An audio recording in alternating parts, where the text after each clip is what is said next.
Bonjour, bienvenue sur Baudin Prof TV. Alors, dans cette nouvelle vidéo, nous allons faire un rapide résumé des fonctions de l'État.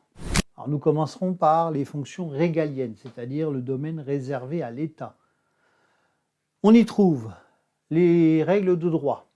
L'État va rédiger des textes de loi, le soumettre au Parlement, signer des décrets, donc tout ça pour organiser la vie en société.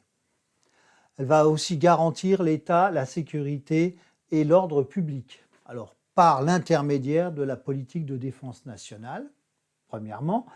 Par exemple, sur la loi de programmation militaire qui va de 2024 à 2030, l'État a prévu de dépenser 413 milliards d'euros pour la défense. Après, maintien de l'ordre public, c'est tout ce qui est la gestion de la police. L'État va aussi garantir la justice et la protection des droits fondamentaux. Alors, qu'est-ce qu'on entend par garantir la justice? Surtout l'indépendance de la justice.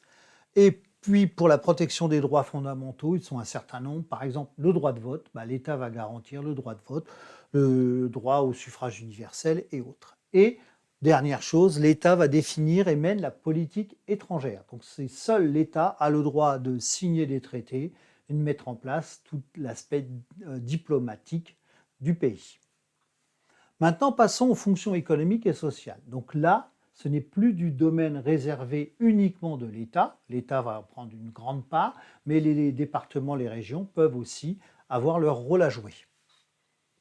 Alors, le premier, ce sont les fonctions de soutien à l'économie. Alors, qu'est-ce qu'on va y trouver? Par exemple, la politique budgétaire. Tous les ans, l'État va prévoir pour l'année suivante les recettes et les dépenses qu'elle va soumettre au Parlement. Après, on a le soutien à la consommation et à l'investissement. Alors, par l'intermédiaire des politiques d'aide aux entreprises, par exemple, en 2025, l'État a dépensé 211 milliards d'aides aux entreprises par l'intermédiaire d'exonérations de charges ou d'avoir donné des subventions. Pour la politique d'aide aux ménages, là, c'est pour essayer de rééquilibrer les différences entre les hauts et les bas revenus.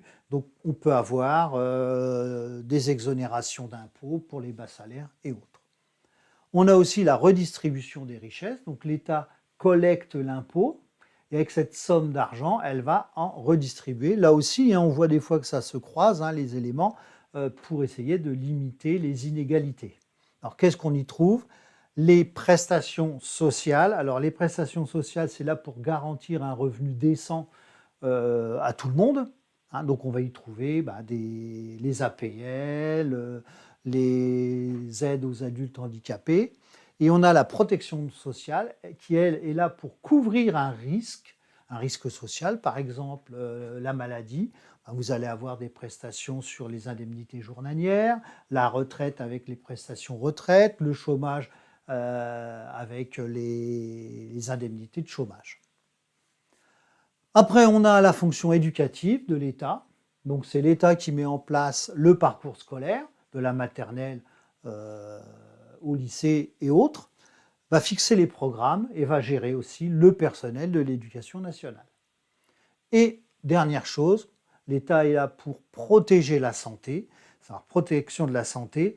L'État va, par exemple, mettre en place la politique de santé publique, c'est-à-dire les services de soins, généralement gratuits ou à très faible coût, la politique de remboursement ou de déremboursement de certains médicaments et autres. Et bien sûr, le financement des hôpitaux publics.